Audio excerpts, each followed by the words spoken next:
Hey, this is Perry Carpenter from the 8th Layer Insights podcast. It's a show about cybersecurity, humanity, and all the fun bits in between. Go ahead, subscribe now. It's okay. Dave will still be here when you get back. You can find it on the CyberWire website or wherever you like to get your podcasts. That's 8th Layer Insights.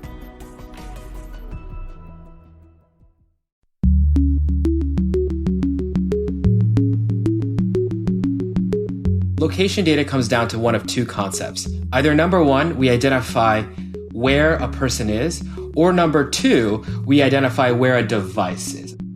Hello, everyone, and welcome to Caveat, the CyberWire's privacy, surveillance, law, and policy podcast. I'm Dave Bittner, and joining me is my co-host, Ben Yellen from the University of Maryland Center for Health and Homeland Security. Hello, Ben. Hello, Dave. Today, Ben talks about the moment of a reckoning for big tech companies during the conflict in Ukraine. I dig deeper into the executive order that enables our government's intelligence activities.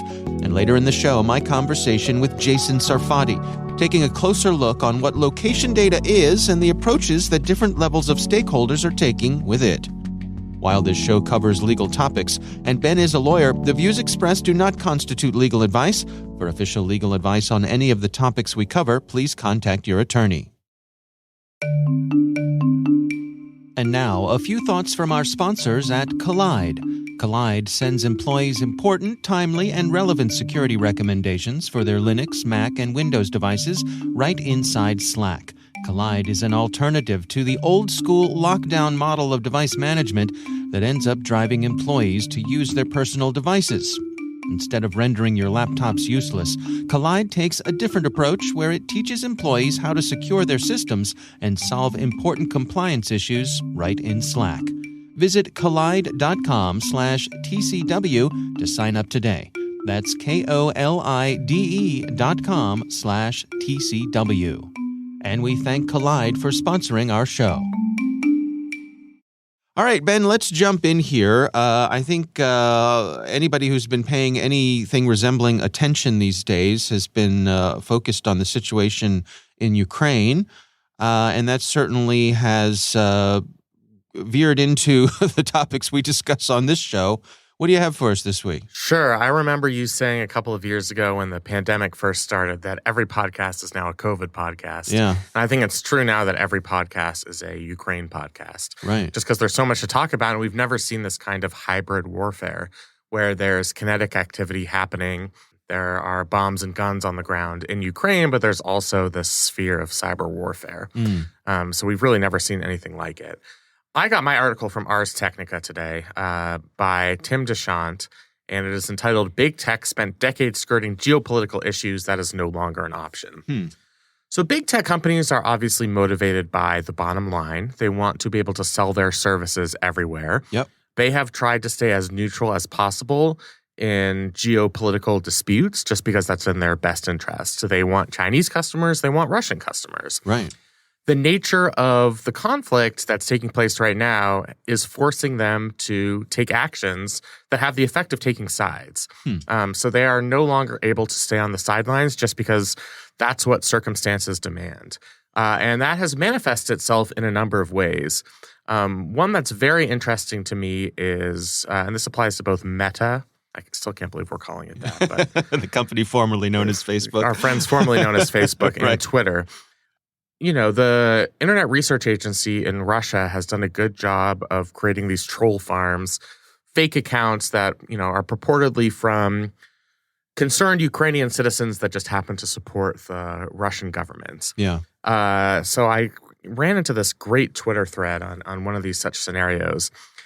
It's by a guy named Ben Collins, and he writes about Vladimir Bondarenko, who is a blogger from Kyiv who really hates the Ukrainian government. Okay. This man does not actually exist, according to Meta, who ended up taking down his account in one of these moments where they really had to take a side. He was invented by the Russian troll farm, and his face, where he looks like this, you know, nice, handsome blogger, was made by AI. So he is a non-existent person. Right.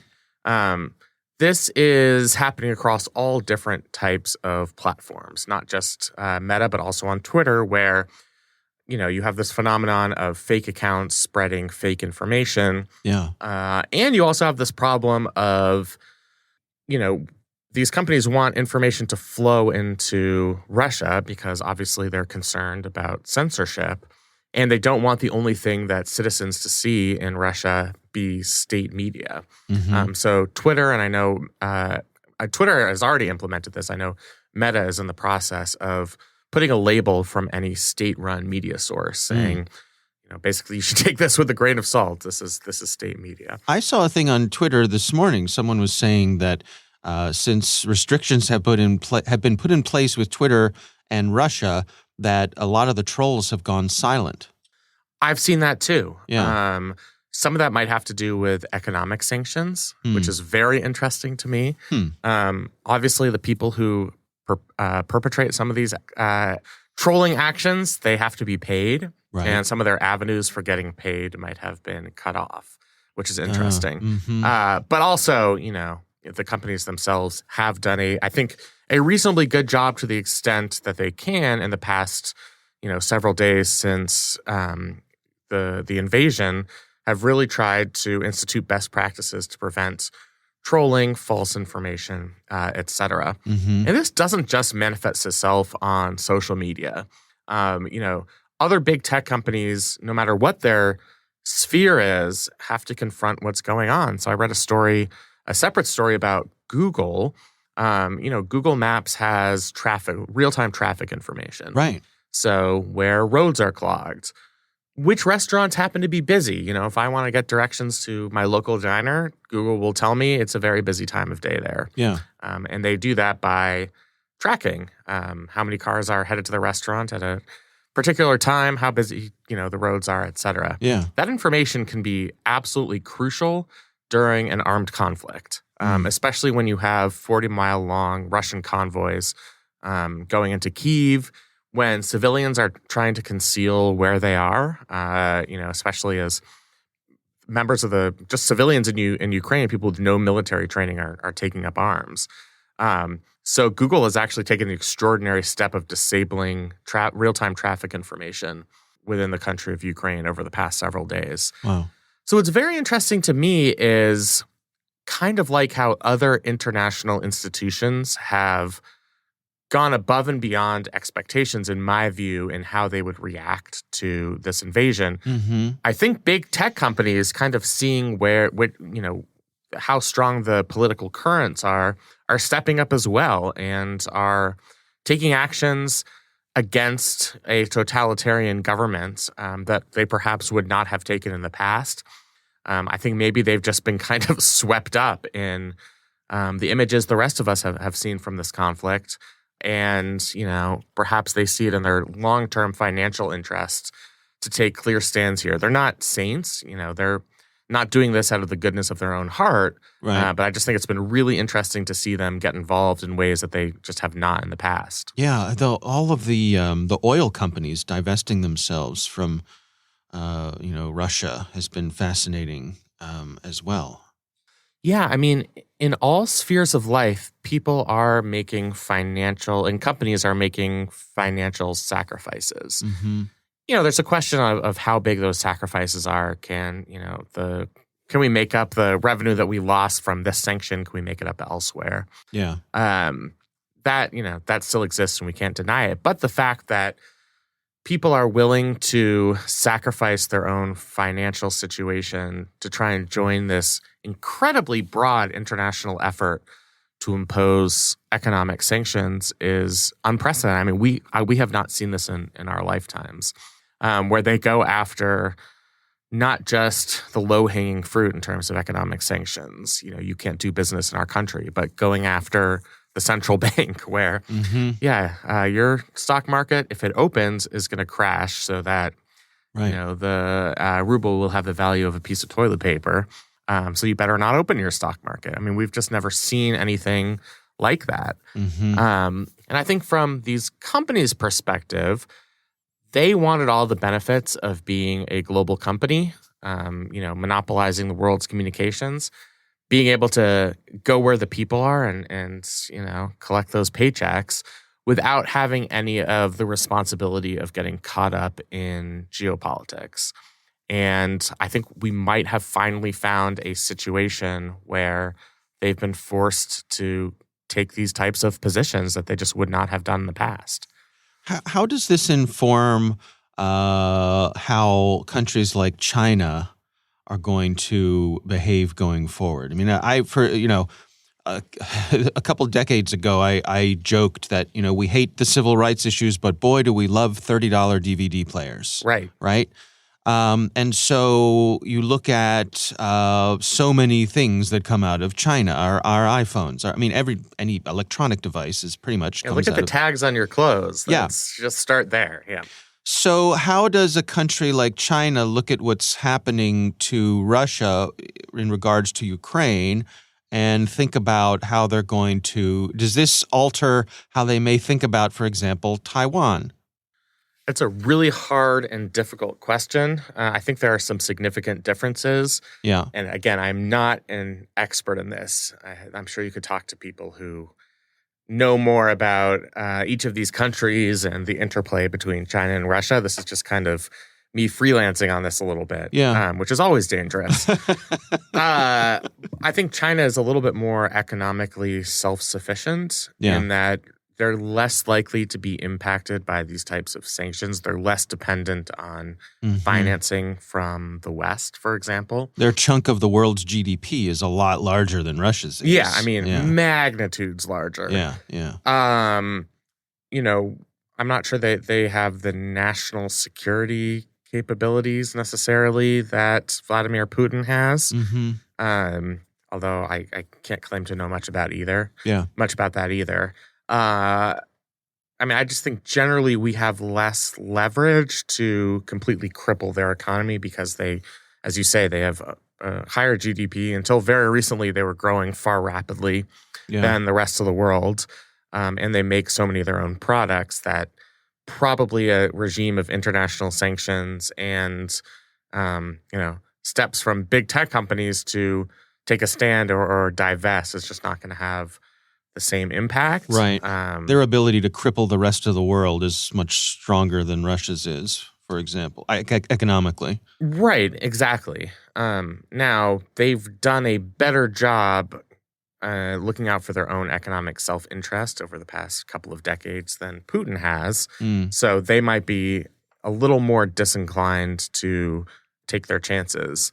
Not to say that that's necessarily going to stop whatever their plans are with Taiwan, but I don't think our arsenal, whether it's our country or the big tech companies that are mostly based in our country, has quite as much power over China as it does over Russia. Right. But I do think this is a warning shot that, we've kind of been in a period where a lot of international actors and some domestic actors have done a lot of things that have been wrong, morally, geopolitically, and they've just kind of gotten away with it because we weren't really willing as a society or as an international community or as tech corporations in the United States really willing to do anything. And now we finally have a situation where whatever the line was, Russia has crossed it. And that means for the first time, we've seen what a mobilized response would look like. We know that it could exist, and that might be a warning to China. Yeah. No, it's really fascinating to see particularly the European community come together in ways that I think far exceed what people expected. Absolutely. We've never seen it in our lifetimes, as I said, and it's certainly not what most analysts expected prior to this invasion, just because they haven't had the will to take these types of actions in the past, which I also think is similar to tech companies who, have been faced with things like censorship, human rights abuses, and haven't always acted in the public interest. Yeah. Not to say that they're perfect right now, but the fact that they're forced to reckon with this, I think, is very indicative of where the winds are blowing on this issue. All right. Well, more to come. Time will tell, as they say. We'll keep an eye on it.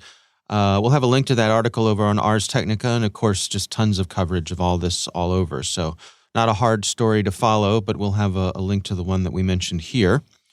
My story this week actually is some follow-up from a listener, a regular listener, a super fan of our show, who is also an intelligence community insider, asked to remain anonymous, and I'm going to honor that request. And they wrote in about the conversation you and I had recently about Executive Order 12333. There's a nickname for that. 12333. 12333. There you go. And a really thoughtful bit of follow-up here. I'm going to read it. There's quite a bit here.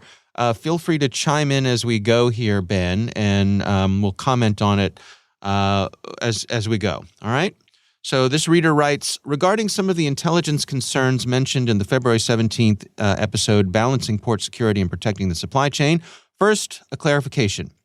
Executive Order 12333 is the overarching document that grants the IC, that's the intelligence community, the authority to conduct intelligence activities. It's like the Constitution for the IC, general big picture, original source of authority and limitations. It's been in place since Reagan and gets signed by every subsequent president. EO 12333 authorizes the NSA to do SIGINT, the CIA to do HUMINT, etc.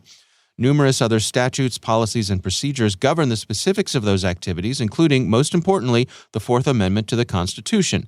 No matter what activity occurs and where, the Fourth Amendment always protects U.S. persons from unreasonable searches and seizures, including the digital kind, no matter where they are, including overseas. Can I stop you there for just a second? Yes. So obviously this is all said with the utmost respect. Yeah. And, I think most of the points he's making here are or he or she. Yeah. Mr. or Mrs. Anonymous, right, are completely valid. Yeah. Saying that the Fourth Amendment also applies to intelligence activities has less of an effect than you might think in these circumstances, just because, one thing that's unique about Executive Order 12333 is there's very little oversight of activities done pursuant to that executive order. Mm-hmm. Until very recently, bodies like the Privacy and Civil Liberties Oversight Board had never looked at these intelligence collection activities that weren't covered by FISA. There is no approval process for any programmatic surveillance that's done pursuant only to Executive Order 12333. Mm-hmm. So with that lack of oversight, it means there's a greater chance for potential Fourth Amendment violations. Mm. Also, the Fourth Amendment itself, doesn't protect U.S. persons to the extent that some U.S. persons probably want it to protect them. What I mean by that is if your communications are incidentally collected via Executive Order 12333, our courts have said no matter what the language of the Fourth Amendment says, those conversations are fair game without a warrant. You don't need a warrant to access those conversations. They go into a database that is searchable if you're communicating with overseas terrorist targets. Mm. So yes, the Fourth Amendment does apply to all U.S. persons. It does not apply to non-U.S. persons overseas, by the way. Mm-hmm. But it does apply to U.S. persons, but it's not always as clear-cut as I think we want it to be. Well, let me continue here because there's more. Our listener writes, Ben suggested that FISA does not cover intelligence activities overseas. That's not accurate. He's right when talking about the original FISA, electronic surveillance and physical searches for foreign intelligence purposes of persons, facilities, or properties inside the U.S., but FISA has been amended numerous times to address changes in digital technology, network systems, extraterritorial databases, cross-border data flows, etc. FISA now includes authorization and oversight for intelligence activities conducted outside the U.S. Specifically, Section 702 authorizes the targeting of foreign persons believed to be located outside the U.S. with the assistance of service providers, while also providing oversight to protect the constitutional rights of U.S. person data scooped up in the process, called incidental collection. Meanwhile, Sections 703, 704, and 705 provide authority and oversight for surveillance of U.S. persons overseas given probable cause. So again, FISA oversight covers intelligence activities outside the U.S., but that's certainly not the only control in place to protect your rights. I'm going to pause here. There's a lot there. You want to chime in, Ben? Yeah, I guess what I meant to say, maybe I was unclear about it, is Executive Order 12333 is the backstop. If there is a situation where FISA does not apply, then the only governing authority is Executive Order 12333. So yes, there are circumstances, as this listener mentions, where FISA does apply internationally. Section 702 is an interesting one because technically that was designed to solve a problem that existed in the 2000s where we had all of this data in the United States because most of the service providers are located in the United States. But because these were the conversations of non-U.S. persons that were picking up incidental collection, we didn't have a legal mechanism to collect that information. It would have been too cumbersome to demand traditional FISA searches for people that are overseas terrorists. So we have this Section 702 process where you can compel the production of online communications of non-U.S. persons that may incidentally include U.S. persons. I think the way to think about Executive Order 12333 is for any sphere where FISA does not apply, or other statutes, there are plenty of other electronic surveillance statutes, where that does not apply, then all you have is Executive Order 12333. And I think that contemplates scenarios where collection largely is taking place overseas, outside the realm of the internet backbone in the United States or from our own internet service providers, even with the provisions that he mentions. All right. Well, here's where I think this gets even more interesting. So he goes on. Now, for the complicated discussion of policy and oversight on the books versus on the ground. As with any technology, there are opportunities for misuse regardless of what laws are on the books. These risks are mitigated by policy, procedure, training, and oversight on the ground. On the ground, intelligence activities are designed to limit how much U.S. person information is incidentally collected. This pre-review is done by individuals with unique training and certification in targeting and legal procedures. Additionally, very few people are authorized to see the raw data from the activity, that is, unprocessed and unminimized information, which is managed through both policy and technical controls. In order to access raw data, an individual must go through unique training and certification that covers legal authorities, oversight mechanisms, and ethics. Other people can only see minimized information, which is a term of art that means all identifying details of U.S. persons are removed from the information. Every activity is also audited by trained and certified auditors. If anything is amiss, or if the auditor gets the sense that some process wasn't followed correctly, they flag the information for review, deletion, or investigation by a senior auditor or the IG. At the end of the day, the people who implement these controls are your neighbors, drinking buddies, coworkers, classmates, and just as American as everybody else. You might have an occasional bad apple, but the vast majority are more passionate about privacy and security than anyone. They take the Fourth Amendment seriously for themselves and for others. For something truly illicit and illegal to fall through the cracks, a lot of procedures have to go wrong all at the same time. That's not to say it's impossible, but it's rare and unlikely. Just like how the diversity and variety of our national election infrastructure creates an added layer of security, the diversity of the U.S. intelligence community and variety of oversight controls creates an added layer of protection for your rights as a U.S. person.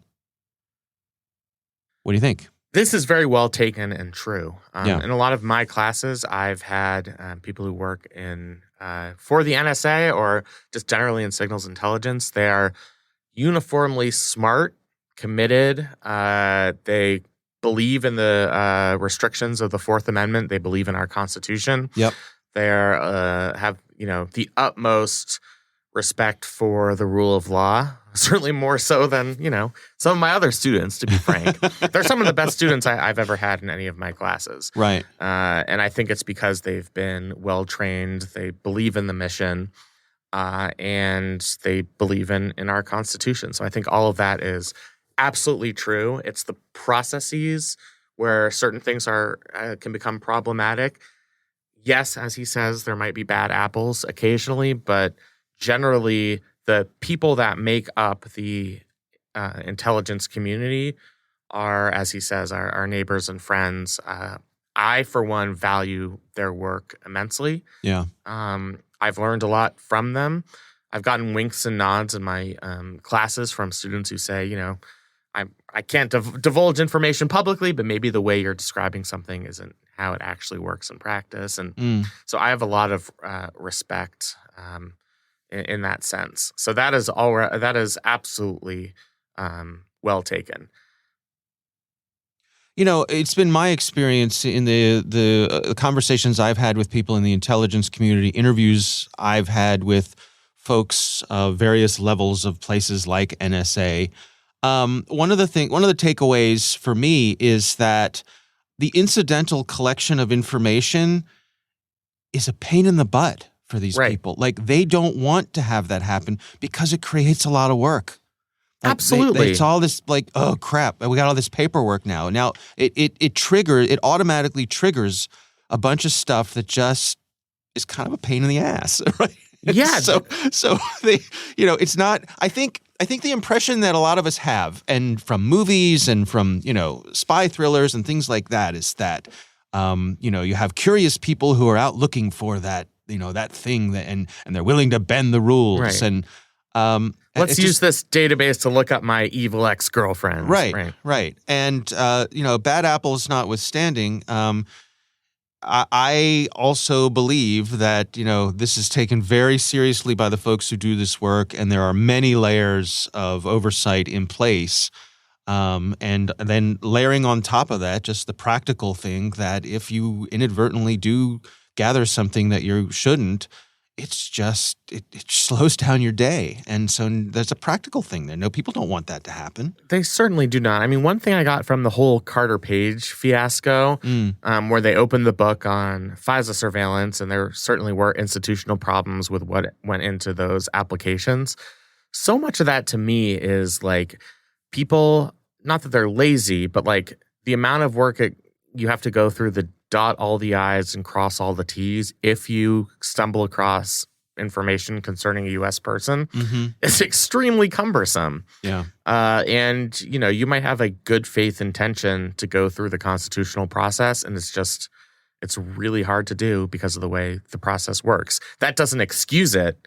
Right. But I just think, to add to what you have to say, there is, for the most part, there isn't any interest in breaking the rules. Yeah, it's sometimes you stumble upon something that does require robust civil liberties protection, and I'm sure in many circumstances that's very annoying because you see your mission as stopping the bad guys. You don't want to be, bogged down by paperwork. Right. Nobody does. Right. All right. Well, thank you very much to our kind listener who sent in this information, taking the time to write this up. I mean, this is really goes above and beyond what we would expect from someone, and it's great to have this insider's point of view to sort of fill in some of the gaps in the conversation that we had previously. So very much appreciated. Absolutely. And if you have your own area of expertise and we've said something that doesn't comport with your experience, send us a long email too. You could be featured on the show as well. That's right. It's caveat@thecyberwire.com.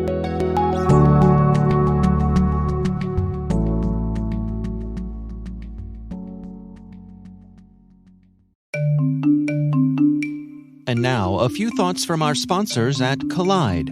Collide sends employees important, timely, and relevant security recommendations for their Linux, Mac, and Windows devices right inside Slack.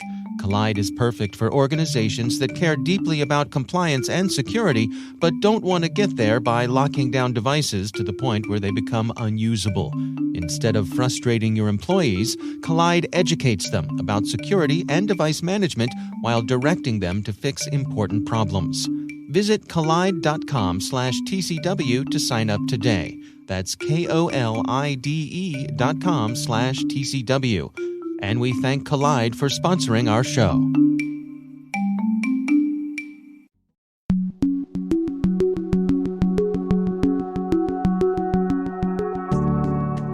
All right, Ben, I recently had the pleasure of speaking with Jason Sarfati. He is the Chief Privacy Officer and VP of Legal at Gravy Analytics. And we are talking about location data and exactly what that is and what it means for stakeholders who take advantage of location data. Here's my conversation with Jason Sarfati. So for starters, the state level legislators are asking themselves this question all the time, and we're getting 50 different answers. So my answer will likely also vary upon what you also hear. But the way I look at it, and the way I think most reasonable folks look at it, is location data comes down to one of two concepts. Either number one, we identify where a person is, or number two, we identify where a device is, a specific identifiable device. If one of those things is not true, then it's not location data. If we look back historically, I mean, is it really that location data has become a thing of interest since we all started carrying around devices with GPS sensors in them? That's sort of the idea. But let's think about the points of collection that exist in today's world that did not exist 10, 15 years ago. So for starters, the classic point of collection for location data is, of course, our smartphones. And the amount and the accuracy of the information that they collect has increased exponentially, not just in this last decade, but the last half decade. But today, we have so many other devices that are collecting location information. Automobiles are collecting an order of magnitude more data than they used to. Drones, scooters, we live in a connected economy where every single device is now collecting in most forms some form of location data. And if that were to disappear tomorrow, the society that we live in would, and I'm not exaggerating, begin to collapse. How come? What would trigger something that grave? Well, just look at your phone right now and look at all those little squares in those apps and think about for a moment the apps that would suddenly not work, or at least not work the way you want them to, if location data would not be collected. So all your ride-sharing apps, events that you attend, a lot of the targeted advertisement that runs off of location-based signals. There are so many aspects of our society today that rely upon where mobile phones are or where automobiles travel that I think a lot of people take for granted. And especially as we progress into the next part of this decade, where we're trying to tackle problems like automated driving and on-time delivery and automation of certain functions, none of that's going to be plausible without accurate location data. Do you think the average person out there has a good sense for the degree to which this data is being collected and aggregated?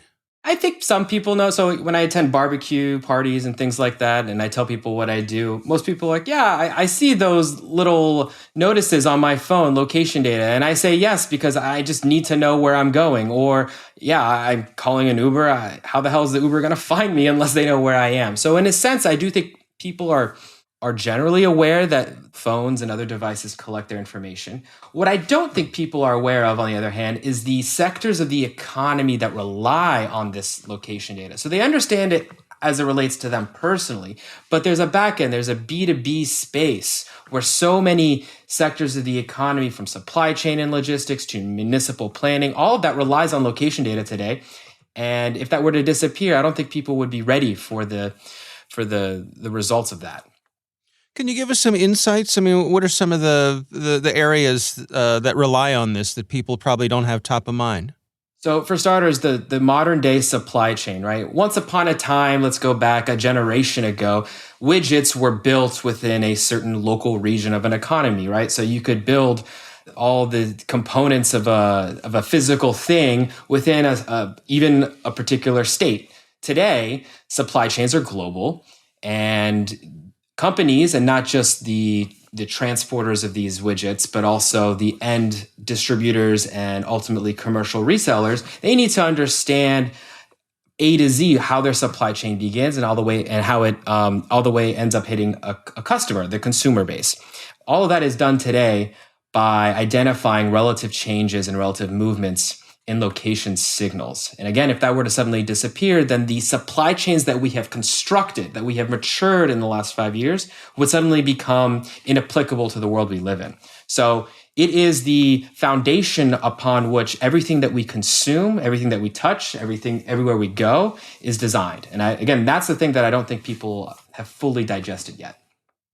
To what degree does the government play a part in this? I mean, it strikes me, obviously, the foundational element here, the GPS system, is a government program that all of this sort of relies on to be able to track the locations. But to what degree can we consider this to be kind of a public-private partnership? The innovation that is happening in this space absolutely needs greater involvement from our regulatory and our government partners top of mind one that I know is a blaring issue is drone technology. The fact that drones half a decade ago could easily fly into controlled airspace. The FAA was quick to realize all the innovation that's happening in the space needs some sort of regulatory involvement. Otherwise, the companies are going to be quite literally flying blind, and we need more involvement. So I do believe that at the agency level, a lot of the rank and file employees have understood that. They're getting more involved with companies and coming up with common sense rules and industry norms. However, in terms of strategy, I don't see, and I know a lot of my colleagues share this opinion, a federal vision for how our government should enhance and encourage common sense regulation and also innovation as well. This doesn't get much play in the presidential debates. It ought to. This doesn't get much play even in the news, but this is, again, the foundation of our modern economy, and I wish it did get more attention. Yeah, you say common sense regulation. What sort of things do you put into that category?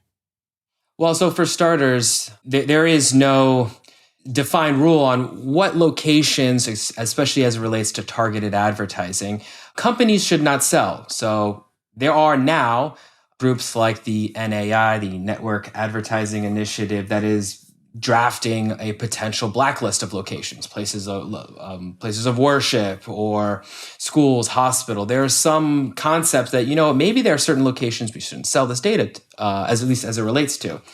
And the industry players need that kind of leadership.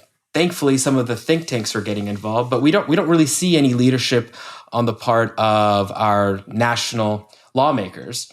And I do think it is dragging a lot of the overdue development in this sector of the economy. Where do we stand in terms of regulation? I mean, it seems to me like most of the action is happening at the state level. Is that an accurate perception on my part? It is, and it's kind of tragic, to be honest, because phones and devices don't inherently change when you cross state borders, right? This is something that absolutely requires a federal approach, and we just don't have it. Now, you could blame a deadlocked Congress or other priorities being top of mind right now, and data privacy or location data just isn't at the top. But again, we do need federal leadership on this. The state level legislatures have less of a roadblock. Also, let's think about it. That's 50 test tubes instead of one, so other folks can take their own crack at it. California and Virginia have already passed some definitions of location data, but again, it doesn't make sense for us to regulate this at a state level. This needs to be approached from a federal perspective. And what do you suppose is a reasonable balance here? I'm trying to imagine what equilibrium would look like. So there are some buzzwords that you hear of. So for starters, one of the tenets of privacy law has always been notice and transparency. The idea that individuals should at least be aware of the data categories that are being collected and maybe who they're being shared with and some of the use cases around that. So that sort of has become a national trend. Whether or not it's actually captured in a law, we just see that happening in real world circumstances. But again, something that we don't see is identifying with precision what location data actually is. So that's a huge problem. Companies don't know whether or not they're processing location data because the definition of it varies depending upon what state you're looking at or what industry group has put out a certain perspective on it. So we certainly need a concrete definition of what location data is and how we know we are processing it versus when we're not. And the only way that's achievable, at least from my perspective, is a federal privacy law that touches on location data. My co-host Ben Yellen and I have often talked about when we see stories that mention, anonymization of location data, of how, I don't know, it almost seems like a fool's errand in that, even if you take the name off of a device. Well, if that device spends every night at this location and then every day at this location, pretty easy to figure out, that that's someone's home and that's someone's office. And, the total number of people who sleep there and work there probably can be, winnowed down to one or two. To what degree is that an element in all of this? The ability to have to gather this information where it is truly useful, but then also be able to truly anonymize it in a meaningful way. So for starters, the steps that need to be taken to anonymize location data are going to be different than the steps that are required to anonymize other categories of information like biometrics or health data or financial data or even classical PII. The reason for that is just there's just so many unique attributes to how location data is collected and processed. I will, however, push back on something. There are actually countless number of use cases for purely anonymized location signals. So, for example, our company did a study on the relative change in visits to gas stations during the Colonial Pipeline cyber attack. And one can, without identifying who's actually at these gas stations, identify, hey, there are 30% or 40% more devices suddenly at these gas stations. We can start predicting the price of gasoline based upon relative demand faster than anyone on Wall Street can, simply because, and with more accuracy, because we can understand that there's nothing more intimately related to consumer behavior than where people go to open their wallets. You don't need to know who's opening the wallet or even how much they're actually spending once they're at that location. You just need to know that there is a relative change in people who are going to that location. So there's actually a lot of use cases for it. Yeah, I certainly understand it and agree with you. I guess the point I'm getting to is that if you contrast what you're describing there, which I would describe as being a good faith effort to understand something that will lead to meaningful information that helps us all in the end, that same information could be used by someone else who's not up to so much good, and they could use methods to de-anonymize it. And that, I think, is a peril that needs to be considered. Yeah, so the potential for de-anonymization or re-identification, whatever word you want to use, is certainly something that's inherent to the location industry. Things that can be done to prevent against that: number one, having a positive conversation with the players in the market, understand what their use cases are. Number two, identifying locations, right, that are sensitive. So we don't probably want to monitor the behavior of kids in schools and playgrounds. There are certain things that should be off limits. And then number three, all of the devices carry, for the most part, something called a persistent identifier. The idea being it's kind of like the license plate of your phone or your car or your drone or your scooter. And the more that those persistent identifiers are removed from data processing activities, the more we can mitigate against some of that potential peril that you're describing. There's no way to get to 100% mitigation. That's never possible in anything in life. But again, focusing on certain locations that are just too sensitive, and then certain categories of data that if we attach to location information is just too dangerous, I think that's where the conversation needs to start. Okay. How optimistic are you that we're headed in a good direction here? Is there any hope in the near term of seeing anything come out of the feds? So I don't have any optimism as it relates to at least a national federal privacy law. They've been talking about it for the last decade, frankly. I don't see it happening anytime soon. And part of the problem is that the issues that would need to be resolved in a comprehensive privacy law expand with each passing year. And so what could have actually been achievable back in 2017 or 2015 is now even more difficult because the problems we need to tackle are actually much more significant.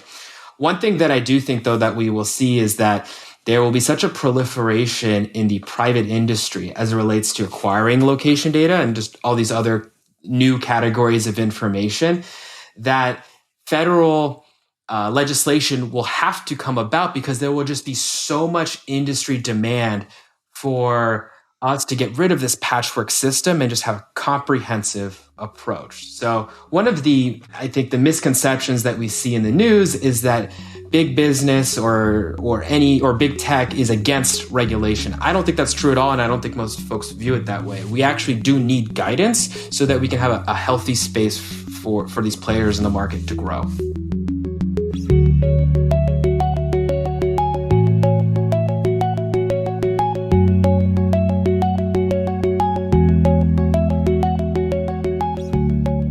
Ben, what do you think? So funny how some of the themes that we've talked about on this podcast just keep coming up. Yeah. We've started to see states take a stab at regulating location data, as he talked about. Certainly the California law is a start. Mm-hmm. We've seen that in Virginia and in other places. But he reiterated, just like we have, the need for some type of federal guidance because ultimately this is a national problem. Yeah. The companies operate nationally. When you're tracking location, you're generally tracking it across different states. So that to me is kind of the upshot here, is it's another area where we just need some type of federal regulation. Yeah. All right. Well, again, our thanks to Jason Sarfati from Gravy Analytics for joining us. We do appreciate him taking the time. And, of course, we want to thank this week's sponsor, Collide. Learn more about how Collide can help employees with important security recommendations for their Linux, Mac, and Windows devices at collide.com/TCW.